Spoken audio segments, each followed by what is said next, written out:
ओम विश्वपदाय कृष्णप्रस्थाय भूतले श्रीमते महाविष्णु गोस्वामी नमने। नमो विश्वपदाय कृष्णप्रस्थाय भूतले श्रीमते भक्ति वेदांत स्वामी ने इति नामे नमस्ते सरस्वती देवे गौरवाणी प्रचारिणे निर्विशेष शून्यवादी पश्चात देशतारिणे। सो आज का टॉपिक है वैष्णव कृपा माँ गास्तांद्रम। जब ब्रह्मा जी ने सृष्टि बनाने के लिए तैयार हो रहे थे, उस समय उन्होंने परम पुरुषोत्तम भगवान से प्रार्थना की कि शक्ति के लिए, वो सृष्टि करने बनाने के लिए शक्ति के लिए प्रार्थना की।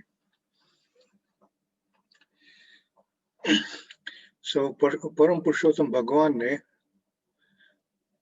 तीसरा स्कंदा 9वां चैप्टर 29 श्लोक में भगवान उनका जवाब देते हैं। भगवान कहते हैं, माँ वेद गर्भा गास्तंद्र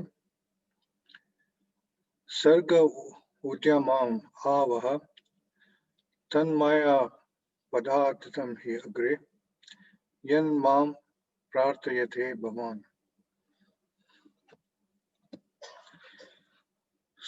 ये तीसरे स्कंद में भगवान कहते हैं, परम पुरुषोत्तम भगवान कहते हैं, हे ब्रह्मा, हे वेद गर्भ, तुम सृष्टि करने के लिए ना तो निराश हो और न ही चिंतित। तुम मुझसे जो मांग रहे हो वह पहले ही प्रदान किया जा चुका है।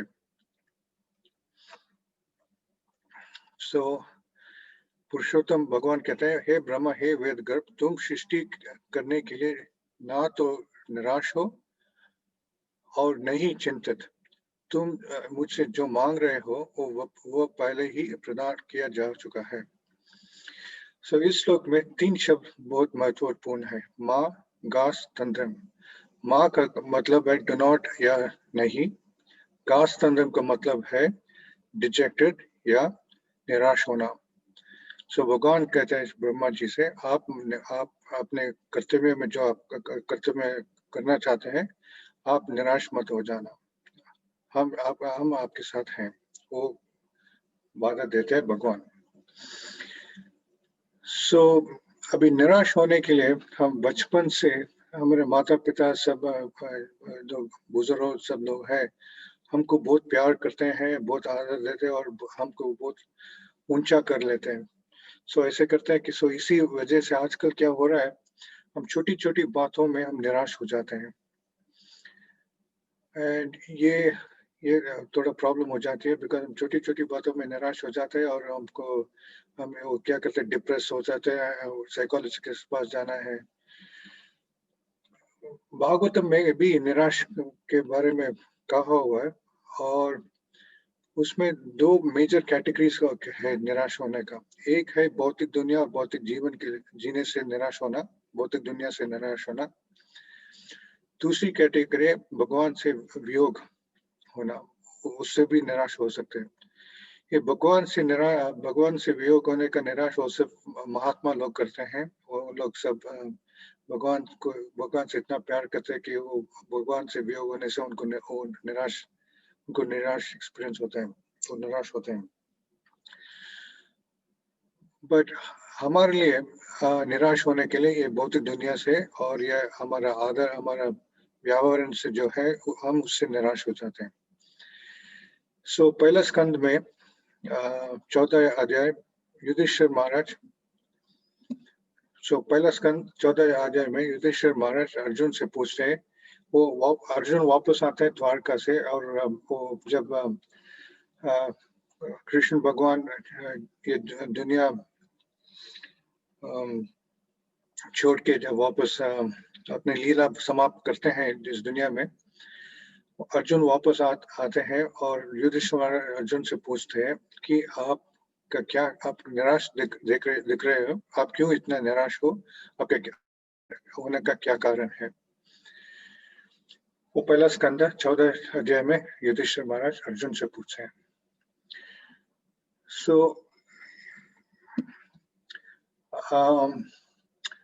हम पहले आपको बताया था कि हम छोटी छोटी बातों पे निराश होते हैं, बट भागवतम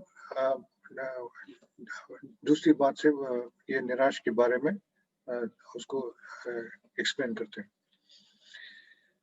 कृष्ण कृपा श्रील महाविष्णु गोस्वामी महाराज जी बहुत सुंदरता से निराश के अलग अलग कारणों के विवरण करते हैं और साथ में हर एक का समाधान समझाते हैं। सो अभी हम देखेंगे कि ये क्या क्या कारण हो सकता है और उसका क्या समाधान हो सकता है निराश के बारे में। पहले कारण ये हो सकता है हम निराश होने का कि हमारा स्वास्थ्य ठीक ना होने का कारण, स्वास्थ्य ठीक नहीं होने का कारण से हम निराश हो सकते हैं। महाराज जी हमको समझाते हैं कि स्वास्थ्य हमारे हाथ में नहीं है और स्वास्थ्य सिर्फ भगवान के नियंत्रण में है। सो अभी भगवान, सपोज हमारा स्वास्थ्य भगवान के नियंत्रण में है और हमारे हाथ में हम कुछ नहीं कर सकते हैं और ये डॉक्टर लोग भी कुछ नहीं कर सकते हैं। आप देखिए अभी ये पूरा एक वर्ष हो गया अभी ये कोविड-19 के वजह से। अभी एक ही परिवार में कुछ लोग को कोविड-19 होता है, कुछ लोग को कोविड-19 नहीं होता है। कैसी बात है कि एक ही कमरे में लोग हैं, किसी को कोविड होती है, किसी को कोविड नहीं होती है। ये सब हमारे कंट्रोल में है नहीं, किसको कोविड हो किसको नहीं हो। आप इसी एक्सपीरियंस से देख सकते हैं। सो वो एक है। सो हमारे हाथ में तो ये स्वास्थ्य ठीक होना हमारे हाथ में नहीं है और भगवान के नियंत्रण में है। तो हम क्या करें? उसका क्या समाधान है?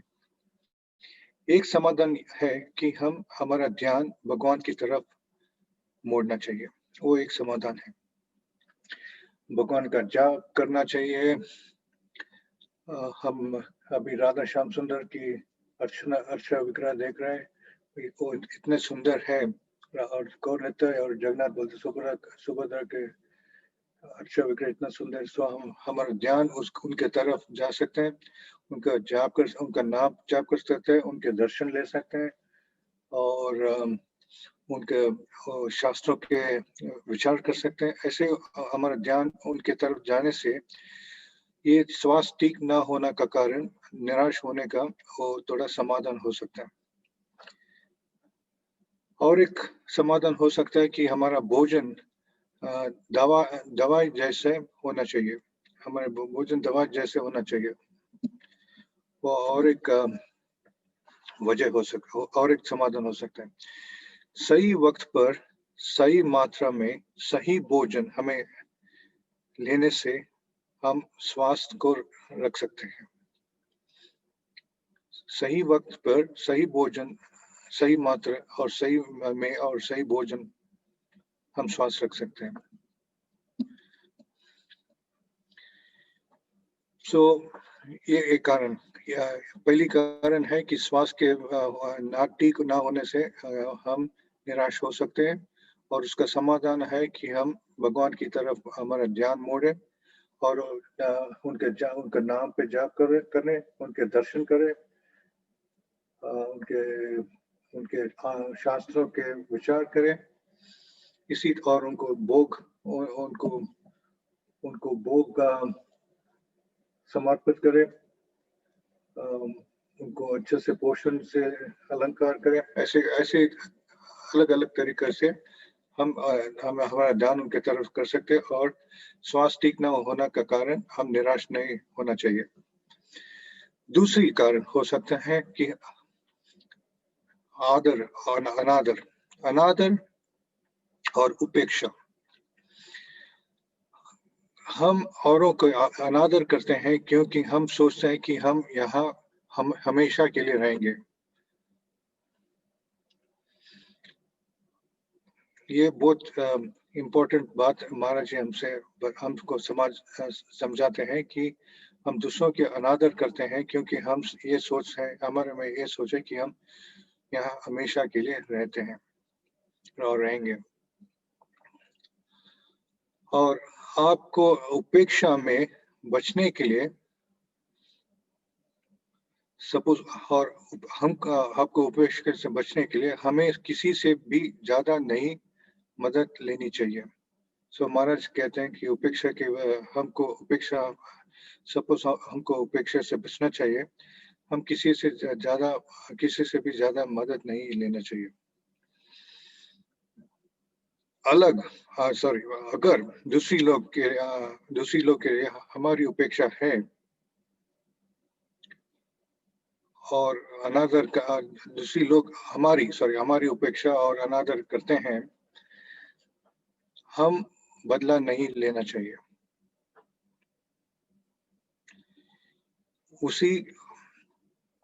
उसी से हमको ये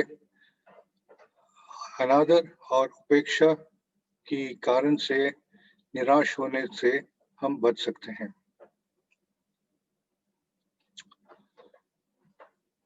वो पहली स्कंद 18 अध्याय में परीक्षित महाराज के कैरेक्टरिस्टिक्स व्यावरण होती है, और उसमें और 40th वर्ष में उनके बारे में बोलते हैं कि उन्होंने बदला नहीं लिया और इसी वजह से वो शांति रहे। सो वो दूसरी बात है। तीसरी बात,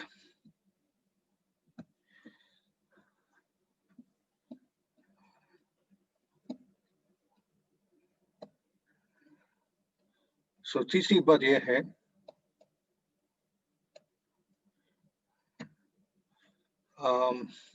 कठोर शब्द धमाका, हम निराश हो सकते हैं। कठोर शब्द और धमाका से निराश हो सकते हैं।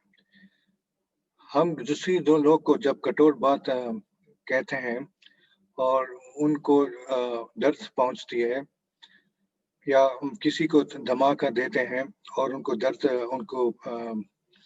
दर्द पहुंचता है, हमको भी अंदर से दर्द होती है। सो उसका उपाय क्या है? उपाय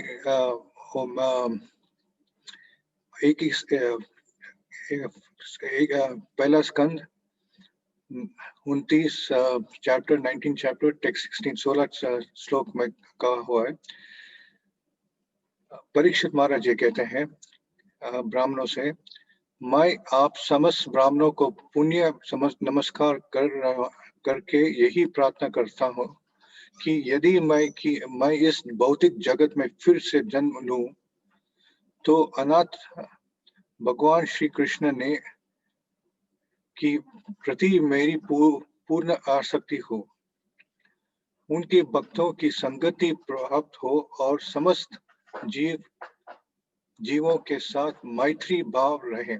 ये परीक्षित महाराज कहते हैं ब्राह्मणों से कि मुझे भौतिक दुनिया में फिर वापस आने जन्म लूं तो अनाथ भगवान श्री कृष्ण ने के प्रति मेरी पूर्ण आसक्ति हो, उनके भक्तों की संगति प्राप्त हो और समस्त जीवों के साथ मैत्री भाव रहे। सो ये है कठोर शब्द और धमाका के उपाय।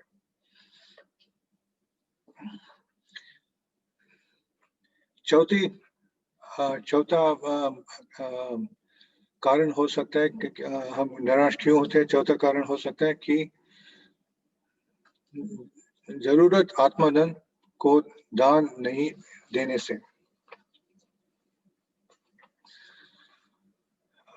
इसका बारे में 6th कैंटो 10वां चैप्टर और 6th वर्स में कहा हुआ है, जो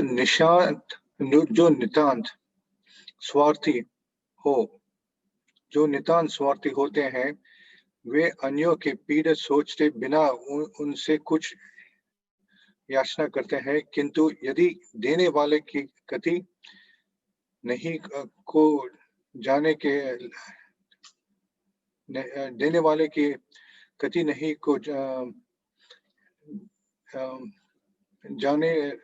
ले तो देने वाले से को वस्तु नहीं मांगे। ट्रांसलेशन तो ठीक नहीं है, देखें। पता नहीं, ओके। इस प्रकार जो दान दे सकते हैं वो मांगे वाले की मुश्किल नहीं समझते हैं, नहीं हो। जो कुछ भी भिखारी मांगते उसे देने से इनकार नहीं करते। आई थिंक इसका जो वो हिंदी भागवतम में कुछ आई थिंक कुछ मिस्टेक हुआ है हिंदी भागवतम में। सो बट ये बात कहते हैं कि जिसको जरूरत हो और हम उनको उनके मुश्किल नहीं समझते हैं, तो हम हमारा दिल कठोर बन जाता है और वो दिल कठोर बनने में हम निराश हो जाते हैं। सो ये है चौथी बात। और एक कारण है जो है वादा नहीं रखना। हम काफी बार हम सोचते नहीं, हम ज्यादा सोचते नहीं कि हम क्या वादा देते हैं, सोचते नहीं। हम ऐसे वैसे वादा देते हैं, बट हम उसको कुछ रखने की सोच भी नहीं है। हम सोचते भी नहीं कि हम रख सकते हैं कि नहीं रख सकते। हम सिर्फ वादा करते हैं और वादा नहीं रखने से दूसरों को दर्द पहुंचती है, और जब दूसरों को दर्द पहुंचते हैं हमको भी हम निराश हो जाते हैं। सो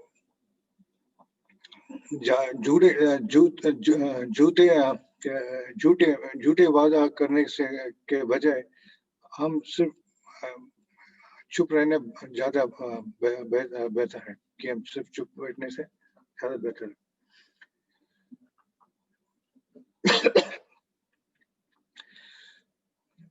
नेक्स्ट, सुरक्षा देने में सक्षम ना होना।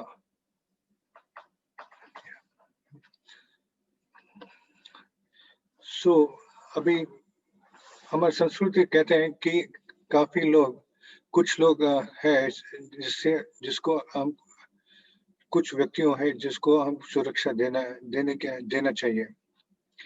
यदि हम उस लोग को जैसे बूढ़े लोग या माता लोग या बच्चे लोग, ऐसे लोग, कुछ लोग हैं जिनको हम सुरक्षा देना चाहिए। जब हम उनको सुरक्षा नहीं देते हैं तो भागवतम हम उन भागवतम को सामीप्य नहीं कर सकते और भागवत को नहीं समझ सकते। हम भागवत को छू नहीं सकते।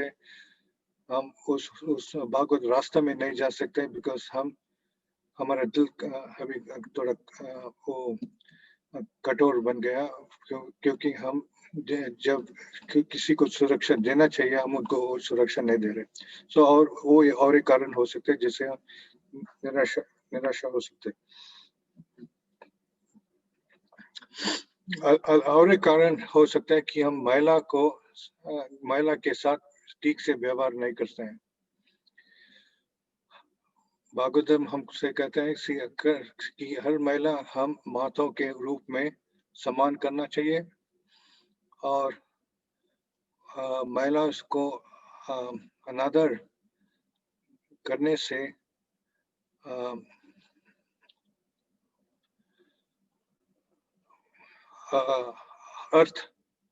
अनादर का अर्थ ये है, महिला का अनादर करने का अर्थ ये है कि हमारा विनाश हो जाता है। हम देखते हैं कि हम रामायण में देखते हैं कि रावण का वही कारण हुआ कि उन्होंने महिलाओं से उनको महिलाओं के अनादर किया और उनका विनाश हो गया। वो है और एक कारण। नेक्स्ट, और एक कारण हम निराश हो सकते हैं कि इसका समर्थन, सॉरी, प्रीवियस ये जो निराश हो प्रीवियस तो महिलाओं के साथ ठीक से व्यवहार करने का समाधान ये है कि हम महिलाओं को माता के रूप में सम्मान करें। वो है समाधान। और एक कारण हम निराश हो सकते हैं कि अपने अपने से बराबर या कमजोर से हारना। कोई अपने बराबर या कमजोर हो, उनसे हम हारने से हम निराश हो सकते हैं। ये ऐसी निराश स्वाभाविक है, ऐसी निराश स्वाभाविक है, बिकॉज दुनिया ऐसी चलती है कि एक दिन हम ठीक बराबर है, हम सब अच्छा चल रहा है, बट जो हमसे बराबर है और हमसे कमजोर है, वो दूसरे दिन वो बराबर हो जाता है और वो ज्यादा, और हम कमजोर हो जाते हैं। ऐसे ये स्वाभाविक है।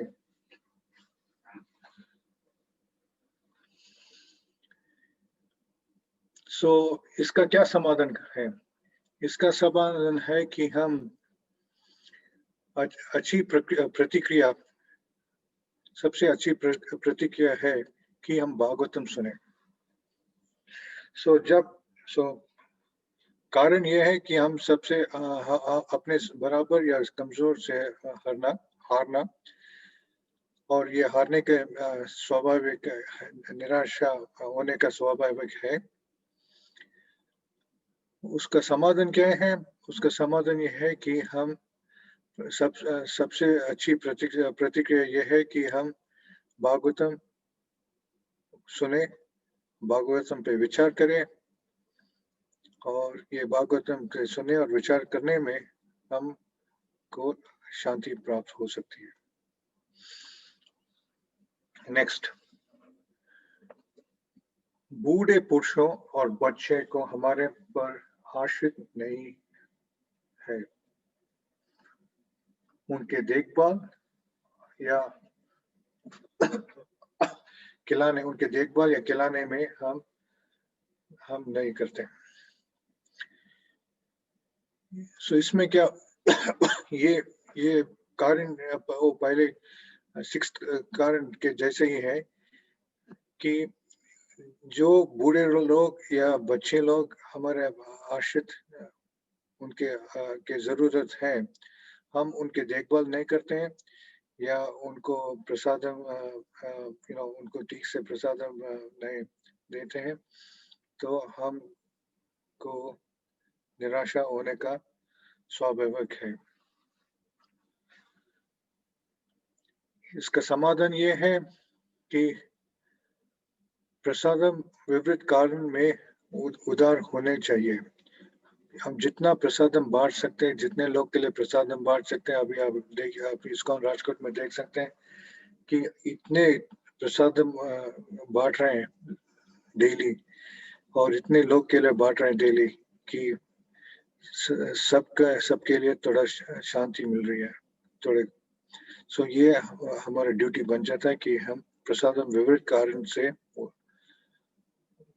कारण में बांटे और लोग का उद्धार करें। हम ये प्रसाद, और महाराज जी हमको कहते थे कि आप बहुत बड़ा प्रसादम डिस्ट्रीब्यूशन प्रोग्राम नहीं कर पाओगे, तो भी सिर्फ आप थोड़ी सी चीनी लेके एक कोने पे आप वो चीनी डाल दीजिए, से घर के बाहर या जो भी एक थोड़ा कोने पे एक थोड़ा चीनी या कुछ ऐसे डाल दीजिए, और व्हाट डू यू से पर हैंड चीटी, और चीटी आके वो चीनी का के वो आप अभी प्रसादम बांट रहे हैं, वो भी प्रसाद बांटने की प्रोग्राम हो गया। ये नहीं कि हम बड़े हम एक बड़े एक 100 लोग के लिए खिचड़ी बना के वो भंडार जाके भंडार करना है, वो तो भंडार करने वाले कर सकते हैं, बट हमारे पास सपोज वो फाइनेंशियल स्ट्रक्चर वो पैसे नहीं है, या हमारे पास वो सुविधा नहीं है, तो हम एटलीस्ट थोड़ा चीनी लेके बाहर रख सकते हैं, और जो चीटी है वो आके वो प्रसाद वो चीनी लेते हैं, और हो गया प्रसाद डिस्ट्रीब्यूशन और प्रसाद बांटना का प्रोग्राम हो गया। सो महाराज इतना प्रैक्टिकल, इतना सिंपल सोल्यूशन, इतना सिंपल समाधान बताते हैं कि कैसे हम थोड़ा दिल बड़ा कर सकते हैं, और वो दिल बड़ा करने से हमारा स्वास्थ्य भी अच्छा हो जाता है। नहीं तो हमारे दिल छोटा होने से होने लग जाता है। हम प्रसादम डिस्ट्रीब्यूशन नहीं करेंगे तो हमारे दिल छोटे हो जाता है और हमारा हम स्वार्थी बन जाएंगे और हमारा स्वास्थ्य पे वो असर हो जाएगा। और एक वजह जिससे हम निराश हो सकते हैं वो वजह है अंतरंग रिश्तेदार या दोस्त का खोना। अंतरंग रिश्तेदार या दोस्त का खोना ये भी हमारे स्वास्थ्य के जैसे ये भी हमारे नियंत्रण में नहीं है। ये सिर्फ भगवान की नियंत्रण में है और इसीलिए इस पे ध्यान देना और इससे निराश होना हमको कुछ फायदा नहीं बनता है। इससे ज्यादा बेहतर समाधान जो महाराज हमको कहते हैं, पहली स्कंद 13 अध्याय वर्ष 41 में नारद मुनि कहते हैं, माँ कंचन सुराजन यद ईश्वर वसन जगत लोक सफाल यश में वहंती बलम ईशितु स समयो नक्ति भूतानि स एव वियुनक्ति च। सो नारद जी कहते हैं, हे पवित्र राजन, किसी के लिए विलाप न करें क्योंकि हर कोई सर्वोच्च प्रभु का नियंत्रण में है। इसीलिए सभी जीवित प्राणियों और उनके नेताओं को अच्छी तरह से संरक्षित होने के लिए पूजा करें। वही है जो उन्हें एक साथ लाते हैं और उनके अलग करते हैं।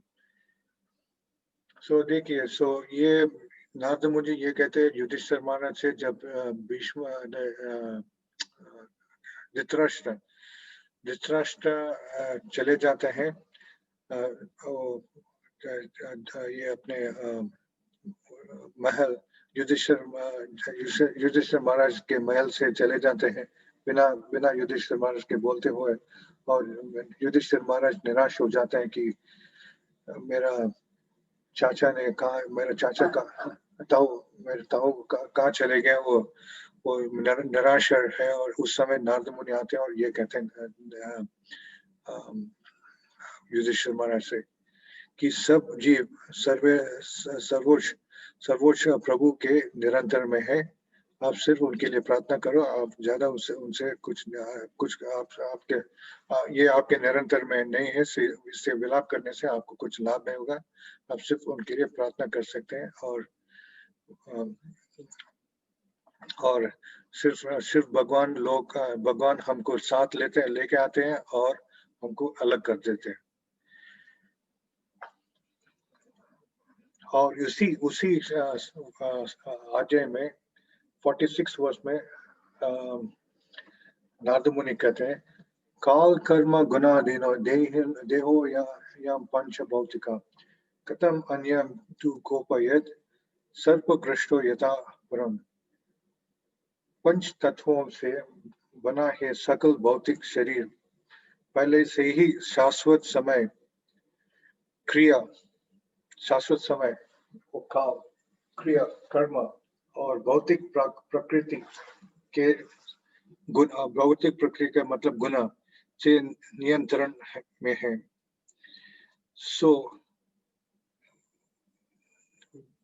जो नियंत्रण, जो गुण काल और कर्म के नियंत्रण है, वो और किसको रक्षा कर सकते हैं? वो अपने आप ही ये तीनों के नियंत्रण है, वो और किसके रक्षा कर सकते हैं?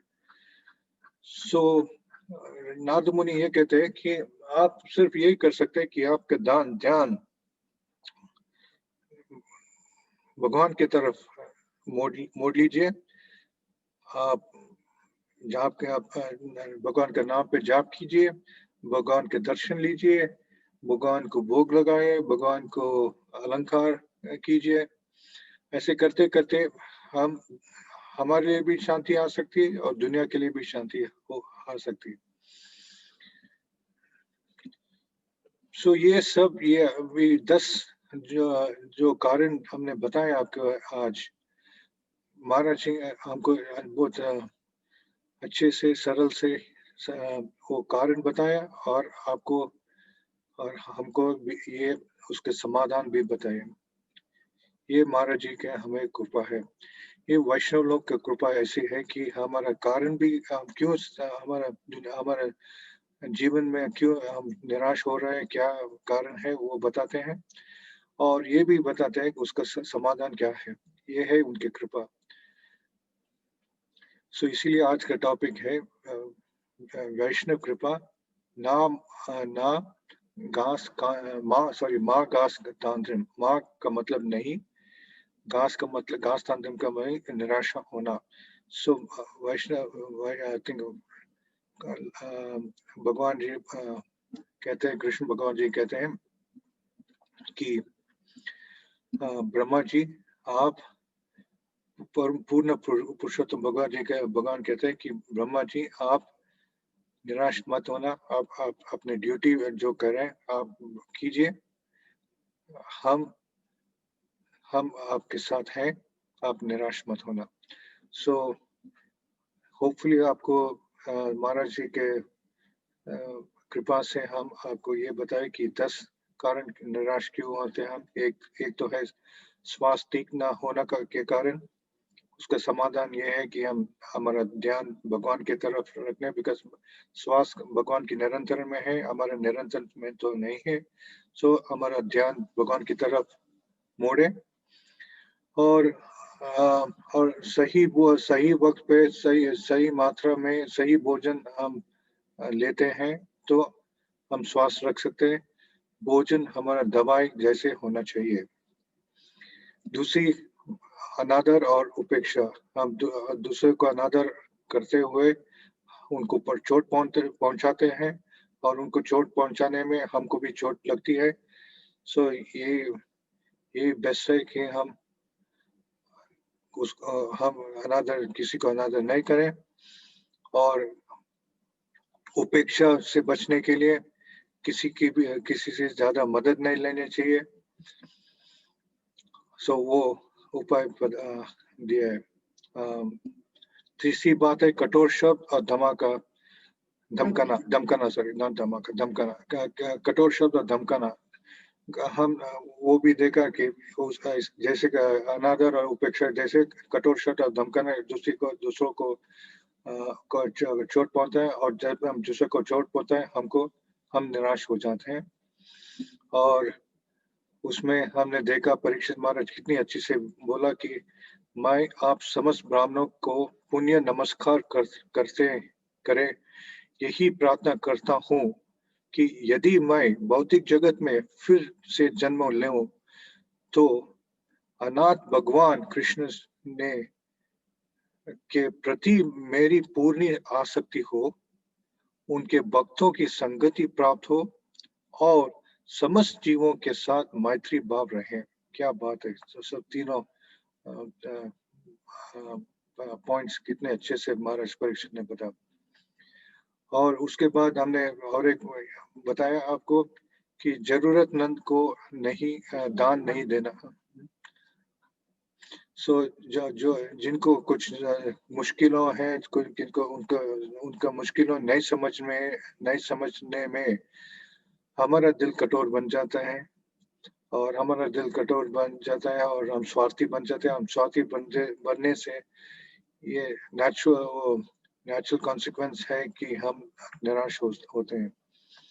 सो यही है कि हम जितने लोग को सहायता दे सकते हैं, जितने हमारा ताकत है उससे हम उनके सहायता में लगे हुए। पांचवा ये है कि वादा नहीं रखने से हम निराश हो जाते हैं। सो यही बेहतर है कि हम झूठे वादा नहीं करें। हम जितने बेटर झूठे वादा से करने से हम बेटर ये है कि हम चुप बैठे, हम मुंह बंद रखें, ये वो बेहतर है। छठा कारण है कि सुरक्षा देने के में शख्समान ना होना। सो जिन लोग को जिन व्यक्तियों को हमारे सुरक्षा देने चाहिए, हम उनको सुरक्षा नहीं देते हैं, तो यही प्रॉब्लम हो जाता है कि हम भागवत को सामीप्य नहीं कर सकते और समझ नहीं सकते हैं, और हम भागवतम को छू नहीं सकते हैं। जब हम किसी को हमारे दिल बड़ा नहीं बनाते, हम हमारे दिल को बड़ा नहीं बनाते और सुरक्षा नहीं देते, ये होता है। महिला के साथ ठीक से व्यवहार नहीं करने से निराशा हो सकते हैं। सो उसके समाधान यह है कि हम महिला को कभी हमेशा माताओं के रूप में सम्मान दें, और ये भी है कि हम उनके अनादर करने से हमारा विनाश जरूर हो जाएगा। और हमने देखा कि रावण की एग्जाम्पल से उनको वही हुआ था। और उसके बाद 8वां हमने बताया कि आपने अपने से बराबर या कमजोर से हारना, उससे भी हम निराश हो जाते हैं। वो स्वाभाविक है कि हम निराश हो जाते हैं। ये सबसे अच्छी प्रक्रिया है इसमें, इस सिचुएशन में सबसे अच्छी प्रक्रिया ये है कि हम भागवतम के सुने, भागवतम पे विचार करें, और उससे करते करते हमारा ध्यान भागवतम में लगाने से हमको शांति पहुंच सकती है, और हम बदला लेने के टाइम वेस्ट नहीं करेंगे। और दूसरी बात है, बूढ़ों, पुरुषों और बच्चे को हमारे आश्रित है, और हम उनका आश्रित नहीं करने से हम इसमें भी हमारा दिल छोटा हो जाता है, और हम स्वार्थी बन जाते हैं, और स्वार्थीपन से हमारा स्वास्थ्य बिगड़ जाता है। हमारा स्वास्थ्य बिगड़ने से हम फिर वापस हम निराश हो जाते हैं। 10वीं पॉइंट हमने बताया, अंतरंग और रिश्तेदार या दोस्त का खोना, ये हमारा निरंतर में नहीं है, इससे भगवान के निरंतर में है। इसलिए इस पे निराश होने से हम कुछ लाभ है नहीं। सो इसलिए नारद मुनि ने कहा, माँ कंचन सुचो राजन यद ईश्वर वासम जगत लोको सफला यश्मे वहंति बलम ईशितु सा समयोनक्ति भूतानि सा एव वियुनक्ति च। सो नारद मुनि से कहते हैं कि किसी के लिए विलाप न करना, क्योंकि हर कोई सर्वोच्च प्रभु के नियंत्रण में है। इसलिए सब जीवित प्राणियों और उनके नेताओं के अच्छी तरह से संकर्षित होने के लिए पूजा करें। वही जो उनके साथ वही का मतलब भगवान डिसाइड करते हैं कौन किसको साथ लाए और किसको अलग करे, वो करते हैं। और ये है 10 कारण जिससे हम निराश हो सकते हैं। निराश होने का नहीं, एक्चुअली हो सकते हैं रॉन्ग, निराश स्वाभाविक होते हैं। ये 10 कारण जिससे निराश स्वाभाविक हम होते हैं। ये 11वां कारण हमने शुरुआत में बताया था। ये 11वां कारण जो है वो महात्मा लोग निराश होते हैं। ये 11वां कारण हम महात्मा भी होते हैं, पर हम भी हो सकते हैं, बट हमको उतना लगते हैं।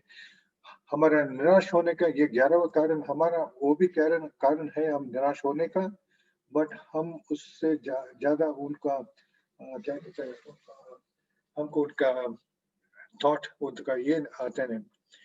11वां कारण है कृष्ण का भगवान से वियोग होना। सो ये भगवान से वियोग होना वो भी एक कारण है निराश होने के लिए। बट हम लोग आजकल भगवान से वियोग होना हमको उसका ज्यादा एक्सपीरियंस नहीं है उसको हम काफी ये भौतिक दुनिया में काफी क्या कहते हैं अब्सॉर्ब्ड है भाव भाव भौतिकानां च भावनां शक्ति रसम चतकृतम। सो हम काफी अटैचमेंट है ये भौतिक दुनिया से। सो हम भगवान से वियोग होने से हमको उतना हम उससे ज्यादा निराश है नहीं। बट जो महात्मा लोग हैं उनको ज्यादा जब हम हमारा कॉन्शियसनेस इंक्रीज होती है उस समय हम ज्यादा से ये कारण ज्यादा हो जाता है कि हम भगवान से वियोग होने से हमको ज्यादा निराश होने का एक्सपीरियंस होता है। और हम देखते हैं पहला स्कंद में व्यासदेव काफी निराश थे क्योंकि उन्होंने सब वेदा सब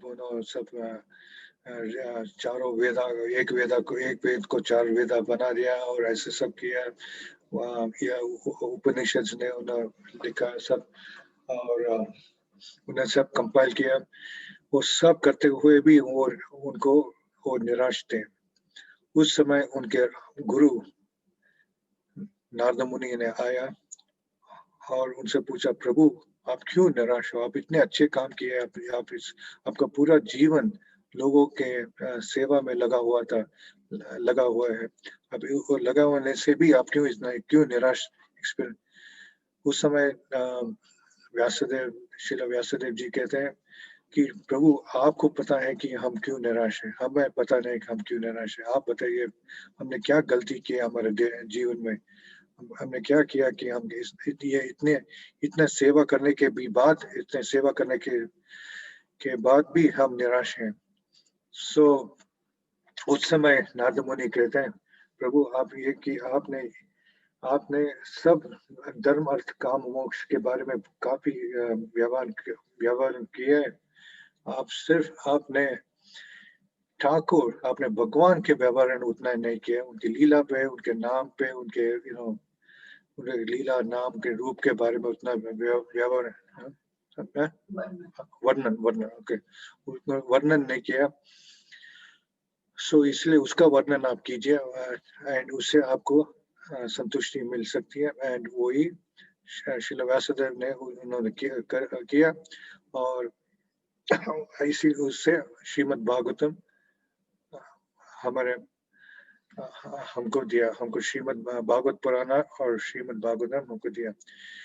सो आज का टॉपिक है कि माँ गर्भ तांत्रिम। माँ मीन्स नॉट या नहीं, गर्भ तांत्रिम मीन्स निराश होना। सो हमने बताया कि 10-11 कारण है, एटलीस्ट 11 कारण है जिससे हम निराश हो सकते हैं। उसका समाधान भी महाराज जी के तरफ से, महाराज जी ने इतना सरल और इतने प्यार से हमको उसका समाधान भी बताया है।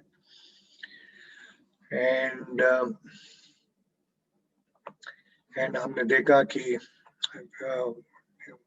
श्रील व्यासदेव की एक्सपीरियंस में भी जब वो निराश थे, वैष्णव गुरु श्री नारद मुनि ने आया और उनको समाधान दिया कि उनको कैसे वो निराश के एक्सपीरियंस से वो बाहर निकले। यही है वैष्णव का कृपा हम पे। हम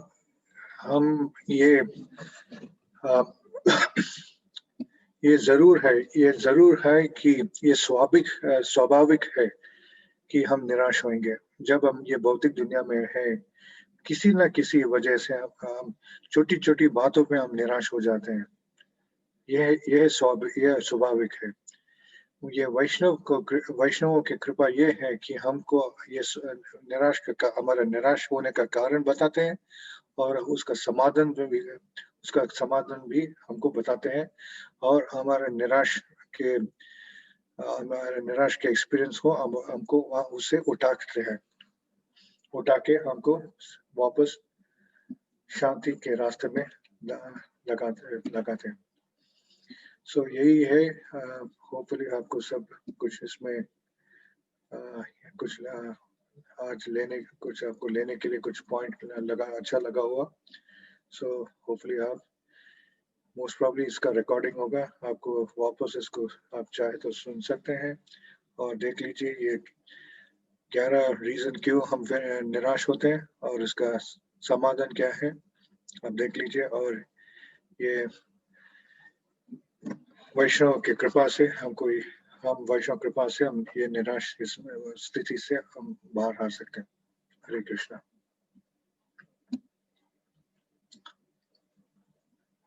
हरे कृष्णा। किसी के कोई प्रश्न है तो आप अपना हाथ रेज कर सकते हैं, हम उनको अनम्यूट करेंगे।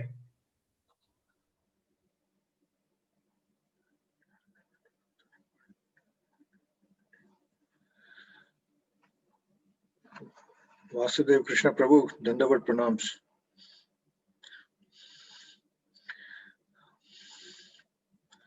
श्याम चरण प्रभु दंडवत प्रणाम आपका भी।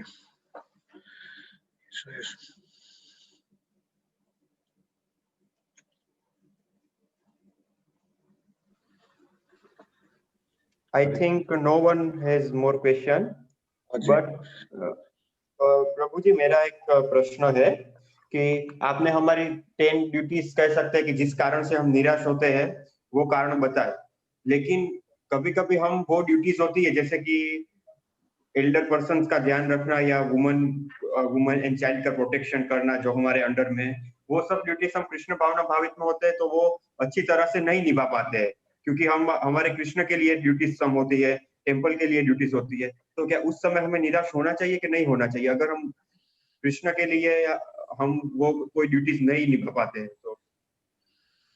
वासुदेव कृष्ण प्रभु आप कुछ कहना चाहते हैं उसके बारे में?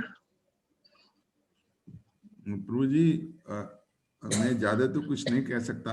प्रभु जी का जो प्रश्न है ये कह रहे हैं कि जब हम कृष्ण की सेवा कर रहे होते हैं तो उस समय अगर परिवार की जो ड्यूटी आती है या परिवार का जो कर्तव्य आता है उसको हमको करना चाहिए कि नहीं करना चाहिए। तो महाराज ने हमको ये सिखाया है कि हमारे परिवार की ड्यूटी भी है, तो भी जो हम उसको जो है हमारी जो कहने को तो मेटेरियल एक्टिविटी है पर वो हमारी जिम्मेदारी है। अगर हम उसको जिम्मेदारी से करते हैं तो वो मेटेरियल एक्टिविटी भी स्पिरिचुअल एक्टिविटी बन जाती है, क्योंकि वो हमारी रिस्पॉन्सिबिलिटी है। अपने परिवार के प्रति हमारी जिम्मेदारी जो भी कुछ है वो हमारी रिस्पॉन्सिबिलिटी है, और वो रिस्पॉन्सिबिलिटी होने की वजह से, क्योंकि आप वो जो रिस्पॉन्सिबिलिटी कर रहे हैं वो सेंस ग्रेटिफिकेशन के लिए नहीं कर रहे हैं, वो आपकी जिम्मेदारी है परिवार की, बच्चों की, माता की, पिता की। तो महाराज ने तो यही सिखाया कि वो भी जो है ना, वो अगर आप सिंसियरली करते हैं तो वो भी जो है हमारी आध्यात्मिक सेवा बन जाती है। और जैसे कि जो है ना हम आप सब जानते हैं वो विठल जी की स्टोरी जो है ना, आप बताइए प्रभु। वो इट विल बी नाइस, वो कहानी बताइए, वो सुनने में अच्छा लगेगा। तो मैंने ऐसा सुना है, मैंने पढ़ा नहीं, ब्रीफ में बता दीजिए। हाँ मैंने कथाकारों से सुना है कि एक बार जो है ना भगवान कृष्ण उनसे, उनके एक भक्त थे जो अपने माता पिता की सेवा में बहुत लगे रहते थे, मुझे नाम याद नहीं है उनका, अपने माता पिता की सेवा बहुत ध्यान से करते थे और बहुत मन से करते थे। तो भगवान को एक बार इच्छा हुई कि मुझे ऐसे व्यक्ति के दर्शन करना चाहिए, मुझे ऐसे व्यक्ति से जाकर मिलना चाहिए। तो जब वो वहां पर गए, भगवान बाहर खड़े हुए और खबर भिजवाई कि मैं आपसे मिलने के लिए आया हूँ, तो उन्होंने जो है उनको ये खबर भिजवाई कि पहले मैं अपने माता पिता की सेवा करूंगा और उसके बाद मैं आपसे मिलूंगा। तो भगवान तो उनकी जो है ना माता पिता की सेवा से पहले ही बहुत प्रसन्न थे, वो और भी अधिक प्रसन्न हुए, और उन्होंने वो भक्त ने एक ईंट दे दी उनको कि आप इस पर विराजमान हुए। ईंट को जो है ना मराठी में शायद विठल बोलते हैं, मेरे को ठीक से मराठी आती नहीं, पर वो पंढरपुर में है प्रभु जी, वो पंढरपुर। ये तो पंढरपुर की कथा वो इसी प्रकार है। तो भगवान आज भी जो है ना अपने भक्त का इंतजार कर रहे हैं, वहां पर खड़े होकर ईंट के ऊपर खड़े हैं, तो इसलिए उनका नाम जो है ना विठल विठल विठल जो है ना लोग बोलते हैं। तो पांडुरंग भी बोलते हैं उनको, पांडुरंग विठल। वो पंढरपुर में उनका बहुत अच्छा मंदिर है, बहुत फेमस मंदिर है पांडुरंग। तो भगवान ने जो है ना उस चीज को एक्सेप्ट किया है कि पहले आप अपने माता पिता की सेवा करें, सिंसियरली सेवा करें, और उस इस माता पिता की परिवार की सेवा करने से हम लोग जो है ना, ऐसा नहीं है कि हम मेटेरियल एक्टिविटीज में आ जाएंगे, क्योंकि हमारी रिस्पॉन्सिबिलिटी है वो, तो हमको करते रहने से भगवान उसमें प्रसन्न होंगे। लेकिन इसके बीच में एक ये चीज जरूर आ जाती है कि उसके बीच में कहीं सेंस ग्रेटिफिकेशन नहीं होना चाहिए, बस उनकी सेवा होनी चाहिए। तो अगर हम सेवा मन से करते हैं तो वो मेरे ख्याल से महाराज के जो स्टेटमेंट है, मैं शायद उसको ठीक से कह पा रहा हूँ, तो वो जो हमारी मेटेरियल एक्टिविटी है वो भी स्पिरिचुअल एक्टिविटी में बदल जाती है। दैट्स ऑल प्रभु जी, ये मेरे को वेरी नाइस प्रभु। सो प्रभु जी, आप जो वासुदेव कृष्ण प्रभु ने बताया, वो महाराज जी कहते हैं उसको बैलेंस करने की बात है। ये नहीं कि हम सेवा, भगवान की सेवा, वो मंदिर में जो आप कह रहे हैं सेवा है, वो जो भी है वो भी करनी चाहिए, और साथ साथ जितना हम बैलेंस कर सकते हैं हम वो करना चाहिए। एंड जब आपका प्रश्न, ये बहुत अच्छा प्रश्न था कि हम कभी कभी ये हो सकता है कि मंदिर के सेवा इतना ज्यादा हो जाता है कि हम अपना अपना हमारा परिवार या हमारा जो रिस्पॉन्सिबिलिटीज है वो नहीं कर पाते हैं। उस समय महाराज जी भी ये भी कहते थे कि उस समय बेस्ट हम ये कर सकते हैं कि हम ठाकुर से प्रार्थना कर सकते हैं कि ठाकुर, हमारे पास सिर्फ इतना समय है और हम इतना समय हम ले रहे हैं कि ये सेवा में, और ये समय करते ये इतना सेवा में हमको समय नहीं मिल रहा है, जो हमारा रिस्पॉन्सिबिलिटी है, आप हमको थोड़ा हेल्प कीजिए। सो उसमें क्या होता है, हमने एटलीस्ट देखा कि हम जो भी हम तो जरूर गलती करेंगे, हमारा जो जरूर ये करेंगे कि हमारा एटलीस्ट ये बहुत आज की दुनिया में बहुत मुश्किल है कैसे हम मंदिर का सेवा भी करें और एट द सेम टाइम हम फैमिली का रिस्पॉन्सिबिलिटी ठीक से निभाएं। वो बैलेंस काफी मुश्किल है, बिकॉज दुनिया काफी बदल रहा है, बहुत मुश्किल, दोनों बैलेंस करने में मुश्किल हो रहा है। उस समय सिर्फ एक ही रास्ता है हमके लिए, हम सिर्फ प्रार्थना कर सकते हैं कि भगवान को कि भाई मैं पूरा रिस्पॉन्सिबिलिटीज ठीक से नहीं निभा सकता हूँ, नहीं निभा सकता हूँ। आप थोड़ा उसको उसका कुछ रास्ता निकाल दीजिए और हमको वो ज्ञान दीजिए कैसे हम इसको किए, और आप मुझे सहायता दीजिए। Does that help you, Prabhu ji? does that answer your question? Yes Prabhu ji, बहुत ही सेटिस्फैक्टरी आंसर था कि हमको भगवान को प्रार्थना करनी चाहिए। पहले हमारे वासुदेव प्रभु जी ने बताया कि हमें हमारी पारिवारिक जिम्मेदारी है, वो एक स्पिरिचुअल एक्टिविटी समझ के पूरी करनी चाहिए, और अगर वो नहीं कर सकते तो हमें भगवान से प्रार्थना करनी चाहिए कि वो करने की शक्ति दे, या वो उसके बारे में हमें कुछ मार्ग सुझाए। बहुत ही सुंदर आपका पूर्ण लेक्चर रहा, और बहुत ही सुंदर। एक मिनट प्रभु, अपने आई थिंक प्रभु जी भी आई थिंक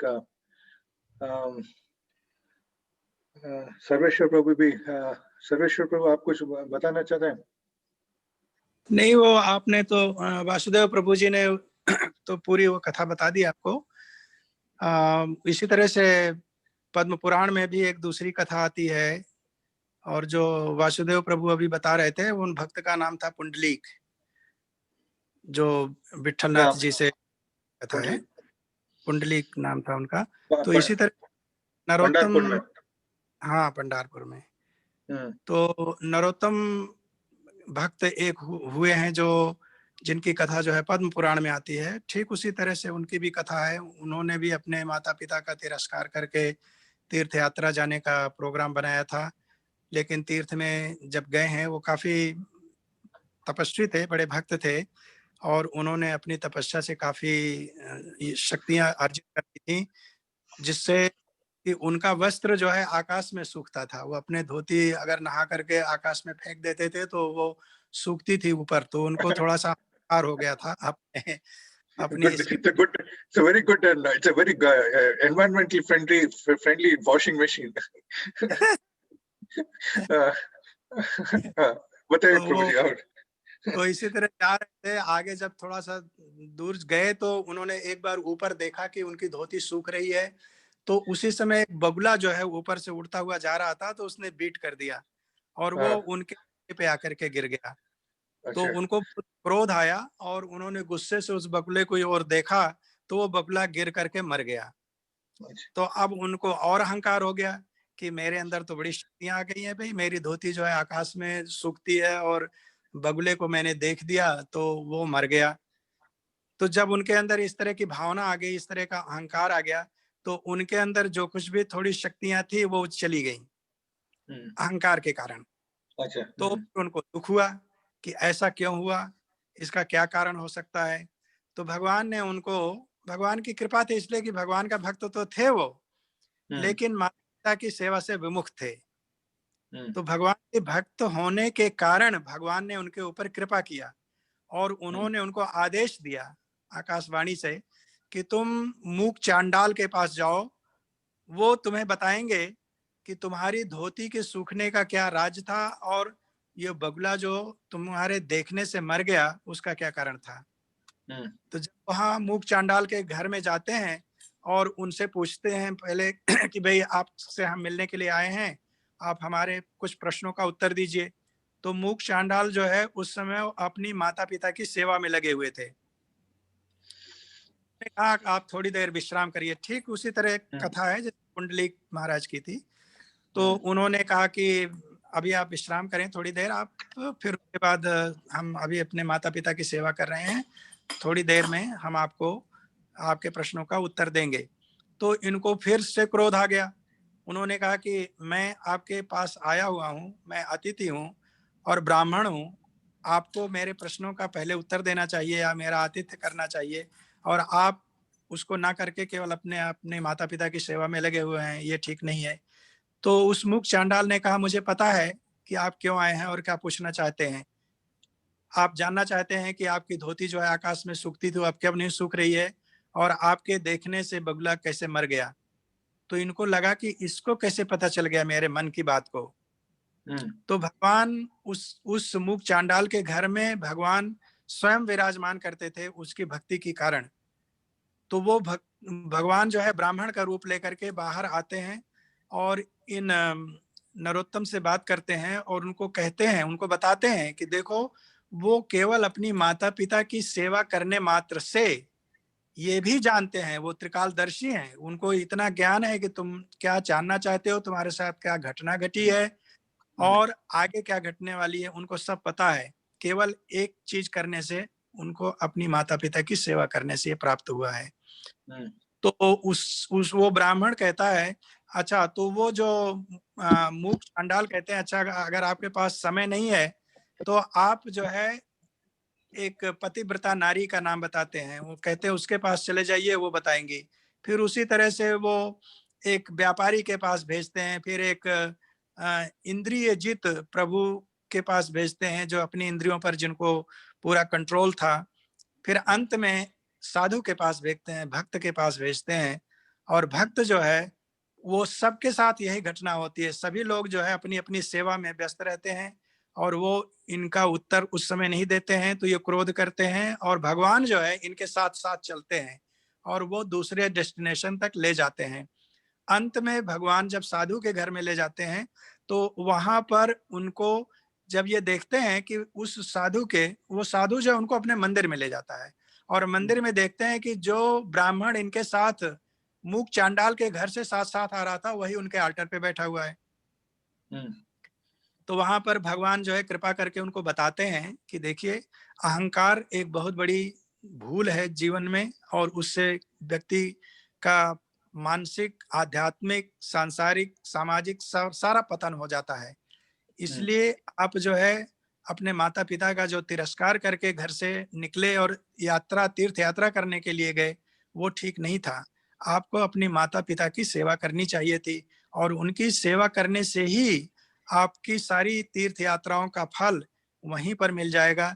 जैसा कि यहाँ पर वास्तव में ये बताया गया था कि आदमी की जो प्रिस्क्राइब्ड ड्यूटीज हैं, जो उनके अपने कर्तव्य वर्णाश्रम के हिसाब से दिए गए हैं, उनको यदि हम सुचारू रूप से करते हैं, भगवान के आश्रय में रहते हुए, गुरु के आश्रय में रहते हुए, तो किसी भी व्यक्ति को उसके अपने भक्ति का फल भी मिलेगा और उसके अपने जो सांसारिक वर्णाश्रम ढंग के हिसाब से जो कर्म दिए गए हैं, कर्तव्य दिए गए हैं, वो भी पूरे होंगे। यानी माता पिता की सेवा भी होगी और माता पिता के आशीर्वाद से भगवान की भक्ति भी प्राप्त होगी। तो इस तरह की कथाएं जो हैं हमारे पुराणों में भी मिलती हैं, हमारे आचार्यों ने भी कही हैं। और शिला गुरुदेव जी ने जब सिडनी में भागवत सप्ताह किया था तो अंतिम दिन उन्होंने पूरा एक दिन इसी पे उन्होंने डिवोट किया था कि माता पिता की सेवा करनी चाहिए कि नहीं करनी चाहिए, क्यों करनी चाहिए, कैसे करनी चाहिए। तो गुरुदेव का जो सप्ताह था उसका एक दिन इस पे निश्चित था। और आप सब जानते ही हैं, हम सब बार बार सुनते रहे हैं कि महाराज कभी ये नहीं कहते थे कि आप अपने परिवार को नेग्लेक्ट करिए। परिवार को वो सदा कहते थे कि जब आपके जीवन में आपका परिवार जब एक बार आ गया, महाराज कहते थे कि या तो आप नाव पे चढ़ो नहीं, ब्रह्मचारी रह जाओ, और अगर आप नाव पे चढ़ते हो तो उस नाव को फिर खे करके दूसरे किनारे तक ले जाना आपका कर्तव्य है। ये नहीं कि बीच में जाकर के आप तो कूद करके बाहर निकल गए और नाव पर बैठे हुए लोगों को डुबो दिए। ये कभी नहीं करने की जरूरत है। अगर आपकी नाव पर लोग बैठे हैं, आपके परिवार के लोग आपके साथ हैं, तो उन सबको पार करना आपका कर्तव्य है। तो ये मैं very nice Prabhu. I think आप you should I could have gone to sleep प्रभु। हमको unnecessary लोग हमको उठाते हैं क्लास देने में। आप I think आप one man show है, पूरा आप ही देना चाहिए। नहीं प्रभु जी, आपके 11 पॉइंट्स जो है वो बहुत ही अच्छे रहे हैं, बहुत ही आनंद आया और हम सबको उस पर अभ्यास करने की जरूरत है। भाविक प्रभु, थैंक यू वेरी मच आपका पेशेंस के लिए। सब थैंक यू आप सब। सो होपफुली प्रार्थना कीजिए ठाकुर जी से कि आप दोनों भगवान की मंदिर में जो आप इतना अच्छा सेवा कर रहे हैं, वो कमलाक्ष प्रभु भी हम देख रहे हैं, कमलाक्ष प्रभु भी हैं इस कॉल पे। सो आप लोग इतना अच्छा बुक डिस्ट्रीब्यूशन कर रहे हैं, इतना अच्छा सेवा कर रहे हैं मंदिर में राजकोट में, जितना अच्छा प्रसादम डिस्ट्रीब्यूशन कर रहे हैं। प्लीज कंटिन्यू, उसको सब कंटिन्यू करते हुए ये प्रार्थना कीजिए महाराज जी से और राधा नील माधव से कि अपना ड्यूटीज पे निभा सकते हैं बीच में। सो समय नहीं मिलेगा तो आई थिंक पर्सनली राधा नील माधव आएंगे आपका ड्यूटीज निभाने के लिए। वो पर्सनली आके आपका ड्यूटीज निभाएंगे आपके ऑन बिहाफ ऑफ यू। निश्चित रूप से करते हैं वो। सो डोंट आप डेफिनेटली निराश नहीं हो जाइए कि मेरा ड्यूटीज हम नहीं निभा सकते बिकॉज मंदिर में इतना सेवा है। आप करते रहिए और प्रार्थना करते रहिए कि ठाकुर जी ये है कि हम इतना समय नहीं है मेरे पास, ये अपने संस्कृत ये अपना परिवार का रिस्पॉन्सिबिलिटी निभाने के लिए थोड़ा हमको थोड़ा हेल्प कीजिए। वो जरूर हेल्प करेंगे, महाराज जी जरूर हेल्प करेंगे। कमलेश प्रभु को पता है कि कैसे हेल्प करते हैं। कमलेश प्रभु जय। सो तो ठीक है प्रभु, आप सब जरूर प्रार्थना कीजिएगा। थैंक यू वेरी मच प्रभु जी। पूर्णेंद्र प्रभु, सर्वेश्वर प्रभु और वासुदेव प्रभु जी का खूब खूब धन्यवाद। आप तीनों ने बहुत ही डिस्क्राइब में बहुत ही अच्छी तरह ये क्वेश्चन का आंसर दिया। तो अब हम ये लेक्चर की पूर्णाहुति की तरफ जाते हैं। तो मैं इस्कॉन मंदिर राजकोट के प्रमुख श्री वैष्णव सेवा प्रभु जी की तरफ से पूर्णेंद्र प्रभु जी का खूब खूब धन्यवाद करना चाहता हूँ, जिन्होंने इतना सुंदर लेक्चर हमें दिया। पूर्णेंद्र प्रभु जी से नेक्स्ट मुलाकात उनके नेक्स्ट सेशन में तो होगी, लेकिन उनसे पहले प्रभु जी से वापस में भी नेक्स्ट मुलाकात 29 को महाराज जी की व्यास पूजा के दिन भी हो जाएगी जूम मीटिंग में। तो अब हम ये लेक्चर की पूर्णाहुति की तरफ जाते हैं। तो मैं इस्कॉन मंदिर राजकोट के प्रमुख श्री वैष्णव सेवा प्रभु जी की तरफ से पूर्णेंद्र प्रभु जी का खूब खूब धन्यवाद करना चाहता हूँ। उनसे वापस नेक्स्ट मुलाकात होगी, तब तक के लिए सबको हरे कृष्णा। हरे कृष्णा। वंशकल्पतरुभ्यश्च कृपा सिन्धुभ्येव च पतितानां पावनेभ्यो वैष्णवेभ्यो नमो नमः। जय। 100 कोटि वैष्णव वृंद की जय।